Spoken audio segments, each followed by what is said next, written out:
Hyderabad శివార్లోని Quthbullapur Mallampet Narayana women's college హాస్టల్లో విద్యార్థులకు food poison అయింది.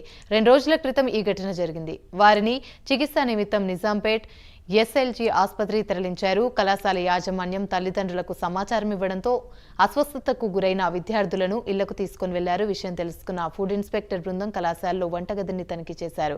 శాంపిల్స్ సేకరించి నోటీసులు జారీ చేశారు. ఫుడ్ పాయిజన్ కి గల కారణాలు తెలియాల్సి ఉంది. కళాశాలకు నీటి సప్లై అవుతున్న ట్యాంకర్ వల్లే విద్యార్థినులు అస్వస్థతకు గురైనట్లుగా అంచనా వేస్తున్నారు.